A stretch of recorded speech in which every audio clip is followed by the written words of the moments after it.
Okay, so in our second video on probability, we're going to be talking about some more notation and terminology, in particular ideas and various notations around the union and the intersection of probability events. So when we consider two events, it's possible that there are outcomes common to both events. So for example, if we're collecting statistics on the number of people with blue eyes and the number of people with blonde hair, it is possible that some people fall into both of those categories.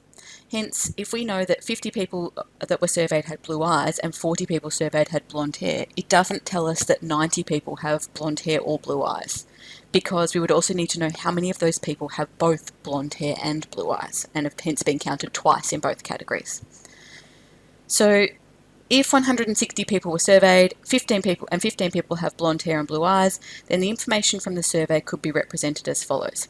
So we would start by the fact that we know 15 people have both, and so they go in this middle section here. We call that the intersection. We'll talk more about that.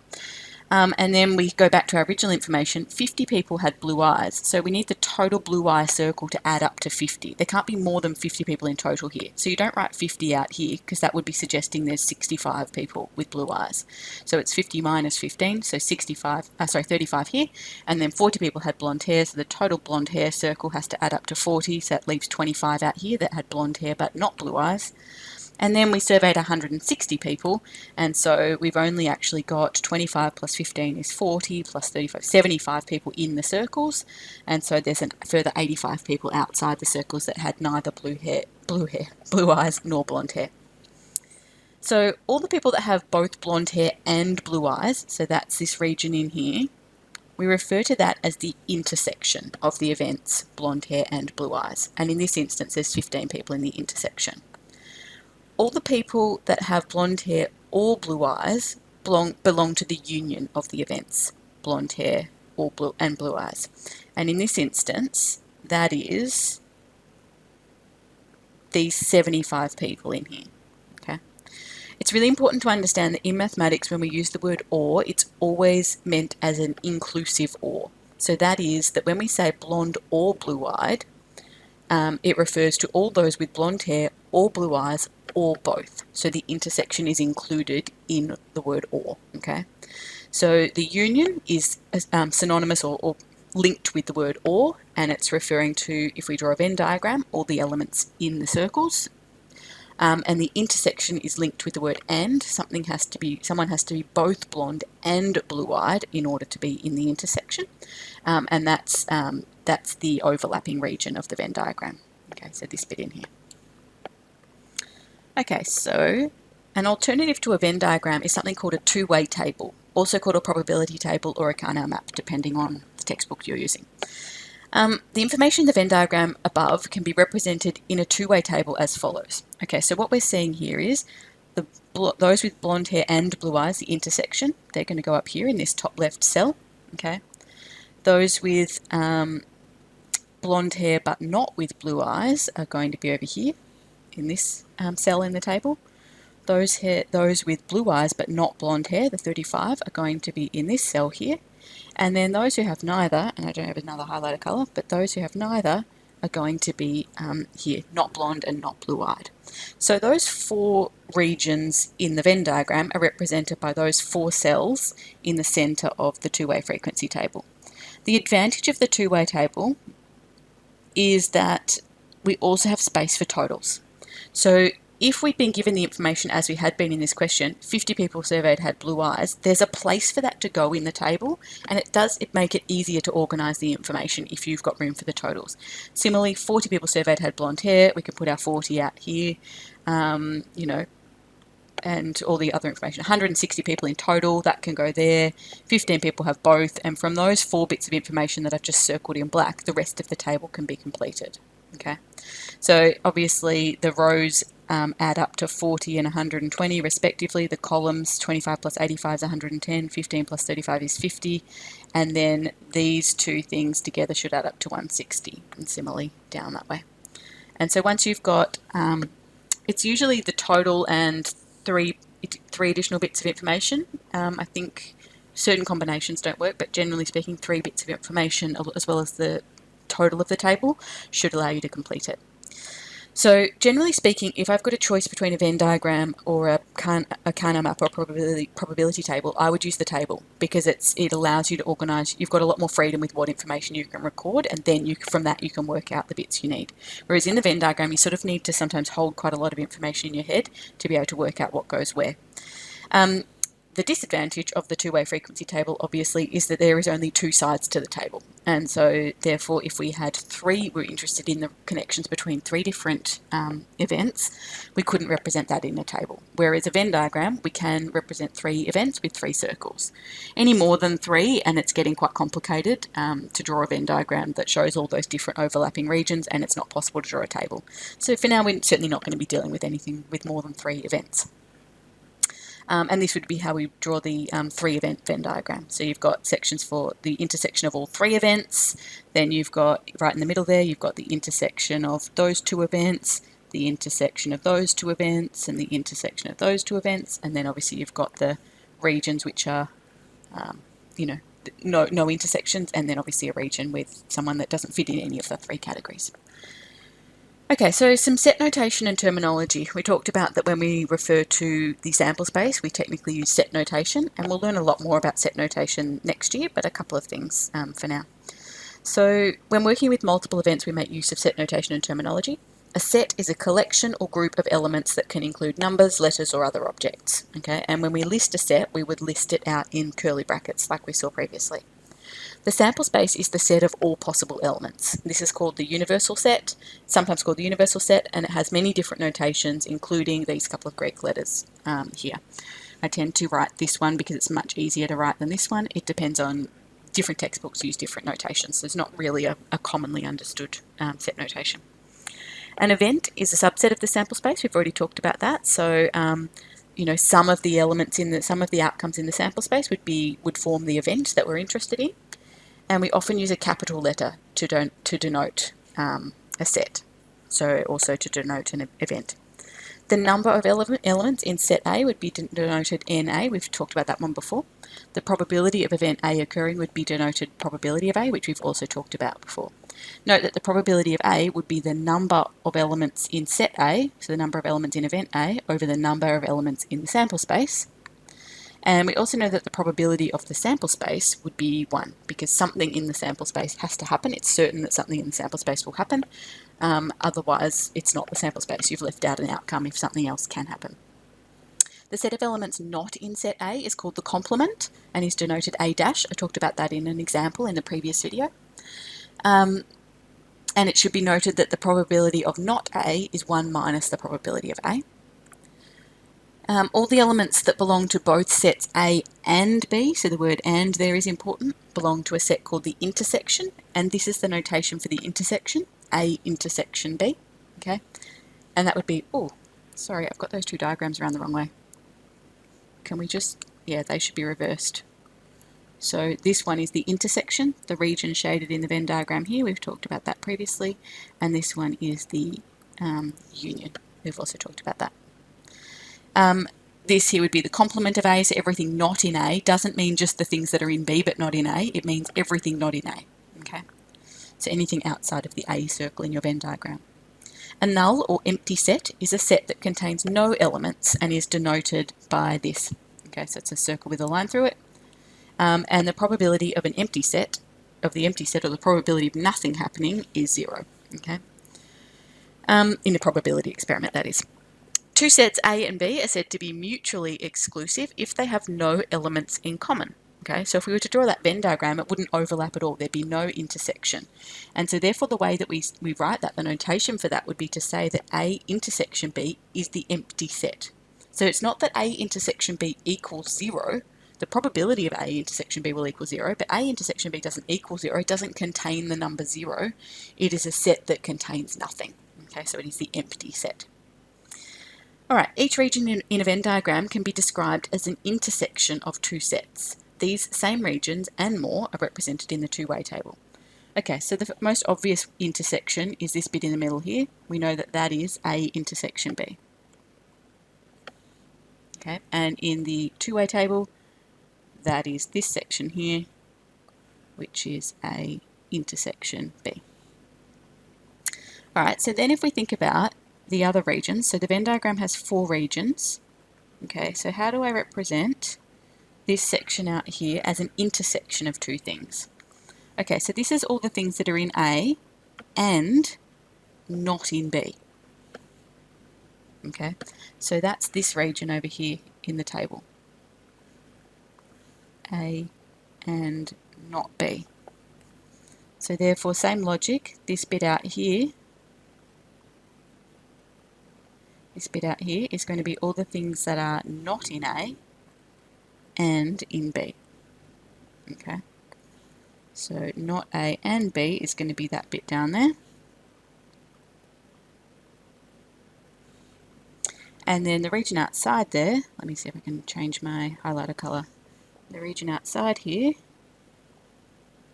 this bit out here, would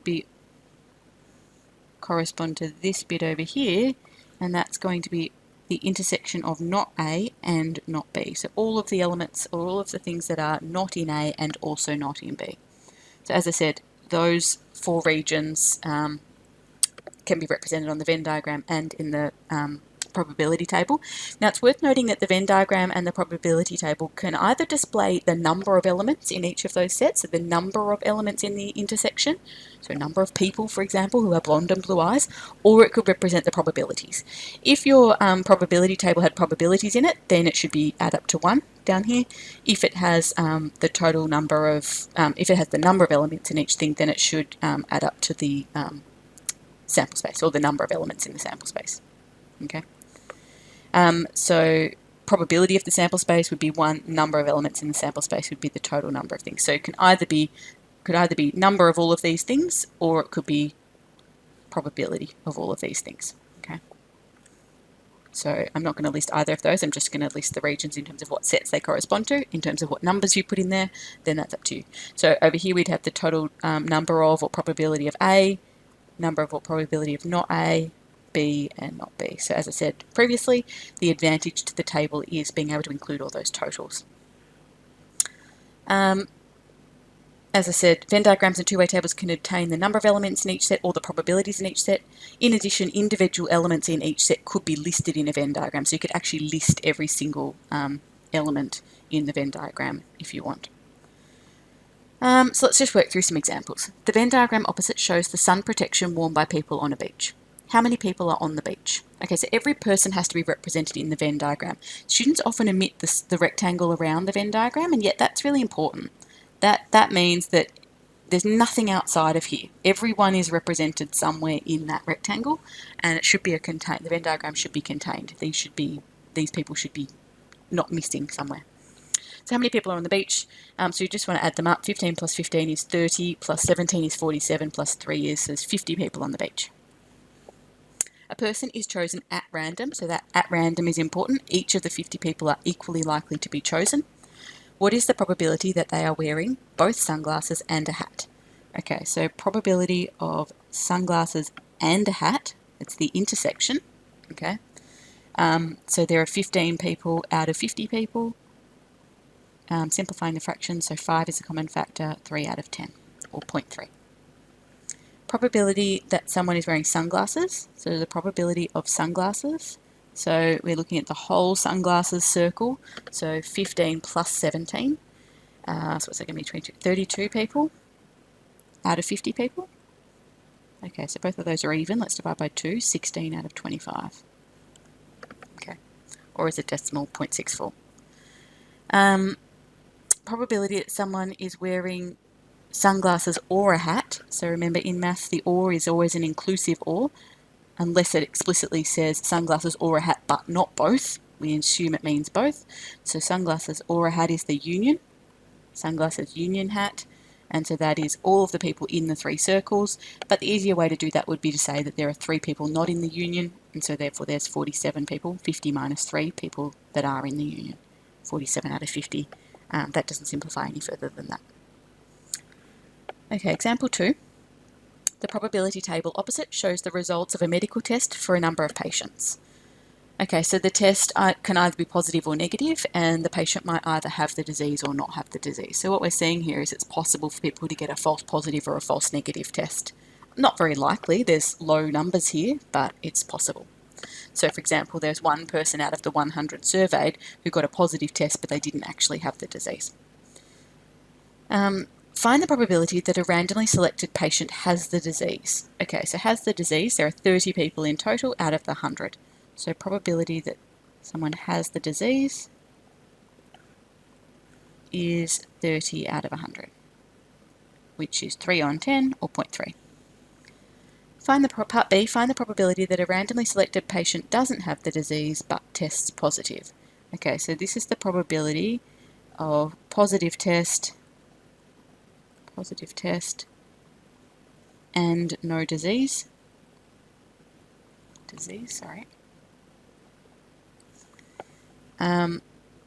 So there's one person that gets a positive test with no disease out of the 100 people in total that are surveyed. So 0.01 as a decimal. All right, example 3. In a group of 70 students, 53 play basketball, 40 play tennis, 18 play basketball but not tennis. Use a probability table to find the probability of randomly selecting a student who plays basketball and tennis, basketball or tennis, neither sport. Okay, so let's set up a table. So someone can play basketball or not play basketball. They can play tennis or not play tennis. Group of 70 students. So total has to be 70. 53 play basketball. Basketball total is 53, and therefore that immediately tells us how many don't play basketball. I'll just fill in the numbers in the question first, and then we'll fill in the blanks. 40 play tennis. Total who play tennis is 40. 18 play basketball but not tennis, so that's up over here. Okay. Alright, so now it's just about getting the table to add up. So as I said, if 53 play basketball, that means there's 17 left that don't play basketball. If 40 out of 70 play tennis, there's 30 that don't play tennis. And then each of the rows and columns all need to add up. So if 18 of the basketball players don't play tennis, then the remaining 53 minus 18 do play tennis. So 53 minus 18 is 35. Okay, again, 40 people in total play tennis, 35 of those also play basketball, so there's 5 who play tennis but don't play basketball. And then there is going to be, we can check both the row and the column should add up. There's going to be 12 people in here that play neither basketball nor tennis. Okay, so once we've got our probability table complete, answering the specific questions is then really straightforward. So one of the biggest things about questions involving probability is the hardest thing is first of all to organise your information, whether that's using a Venn diagram, a probability table, or a tree diagram, which we'll talk about in subsequent videos. They would be the main choices. So organise your information, and then once you've got it organised, every question after that is very straightforward. Okay, so probability of basketball and tennis. So it's the intersection of basketball and tennis. That is 35 people out of 70 people, which is half. Probability of basketball or tennis, so that is the union. Now, remember in the Venn diagram, in fact, let me go back to a diagram we had up here, this one. So remember in the Venn diagram, the union would be all the things in the circles. Okay, so everything in there. So in the Carnot map or the probability table, that's these 3 cells here. But remember, it might be quicker to find the union by doing everything except for the people that aren't in the circles. So everything except for those people there. Okay. So as I said here, this would be, the union would be this. Okay, that's the union. But in fact, we can see that everyone except for the 12 people that don't play basketball or tennis are in the union. So actually 70 minus 12 would be the easier way to do that. So that's going to be 58 people out of 70 people that are in the union, because 12 people are not in the union. Both of those are even, so that's 29 out of 35, and then that's as simple as that will get. And the probability that someone plays neither sport, so that is they don't play basketball and they also don't play tennis, so that is 12 out of 70, which is 6 out of 35. It's actually the complement of the previous question.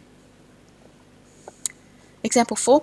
At a recent swimming carnival, there were 40 competitors. The list of entries showed that 14 entered backstroke, 22 entered freestyle, 17 entered butterfly, etc., etc. Got lots of information there. Use a Venn diagram to find the probability that a randomly selected swimmer entered which of the events. Okay, So here we've got 3 possible events: backstroke, freestyle, or butterfly. Okay, and so therefore we're going to use a Venn diagram. We can't use a table. I'm going to have 3 overlapping circles for my backstroke, breaststroke, and butterfly. Okay, so I'm going to label them as backstroke. Oh no, sorry, freestyle, wasn't it? Freestyle and butterfly. It's a bit confusing because back and butterfly both start with B, so we can't just use one letter. Box around our Venn diagram, that's part of it. And then we want to fill in the information. So 14 entered backstroke. So that means the total backstroke circle has to add up to 14. So there's 1, 2, 3, 4 numbers in there that all have to add up to 14. So that bit of information is not at all useful to us yet. For the same reason, 22 entered freestyle and 17 entered butterfly, also not useful. They're the sum of 4 different regions of the Venn diagram. 5 entered all 3 events. Okay, that's useful. 5 goes in the middle here. 7 entered backstroke and freestyle. So again, that means that the intersection between backstroke and freestyle has to be 7. So there has to be a total of 7 people here, which means there's got to be 2 left out there. Okay. 9 entered freestyle and butterfly.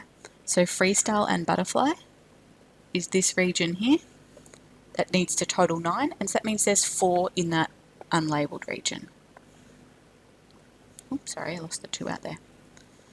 And then 6 entered backstroke and butterfly. So again, the intersection between backstroke and butterfly is that section highlighted in red there. There has to be 6 people in there. We've already got 5 in the intersection between all 3 circles, and so there must be 1 person out here.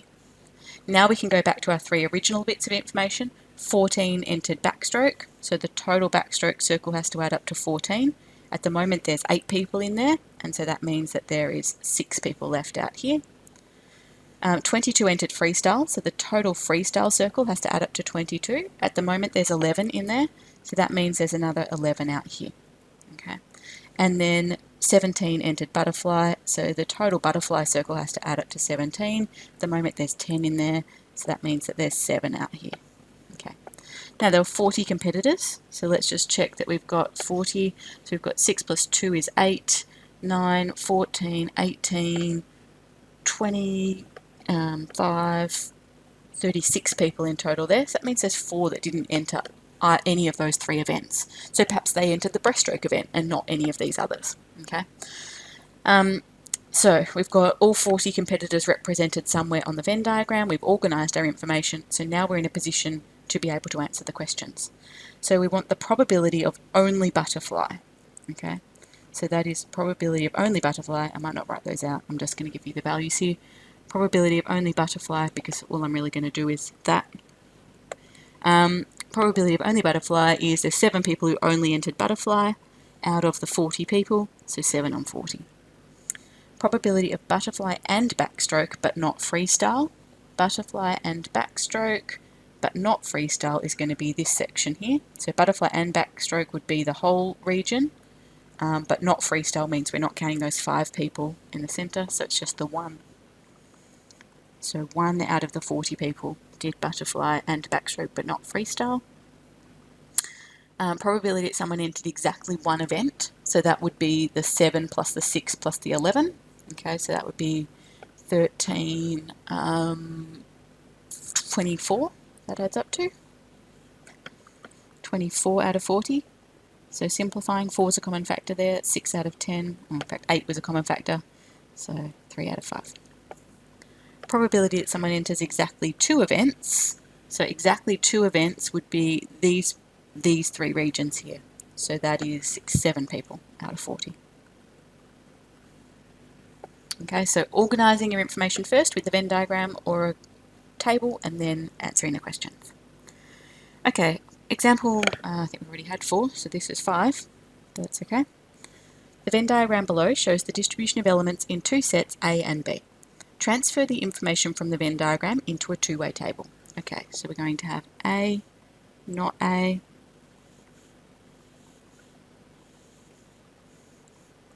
B, not B. Okay, so A and B is 2, A and not B is 8, not A and B is 11, and neither A nor B is 7. Okay, We can see therefore that those numbers add up to 10, 20, 28. It should be 28 in total.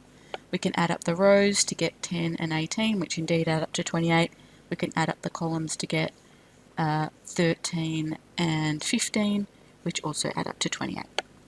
Okay, so there's our two-way table. Find the number of elements not in A. Okay, so that's going to be this.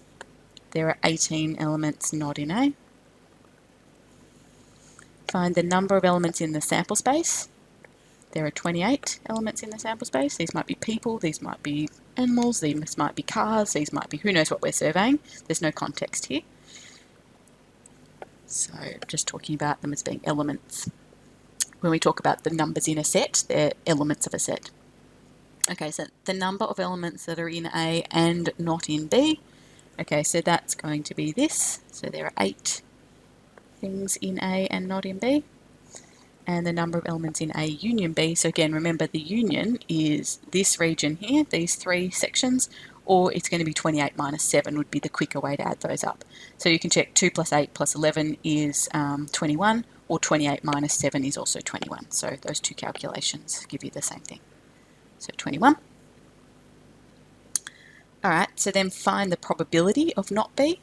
Okay, so the number of things not in B is 15 out of 28. 15 out of 28, that's as simple as that gets. 1, 3, 5 and 15 are factors of 15. 1, 2, 4, 7, 14 and 28 are factors of 28, so no common factors. Probability of A intersection B, so there are 2 elements in the intersection out of the 28, and so that simplifies to 1 on 14. And probability of not A intersection B, not A intersection not B is 7 out of 28, which is a quarter. Okay, so the work to do today is from exercise 8B.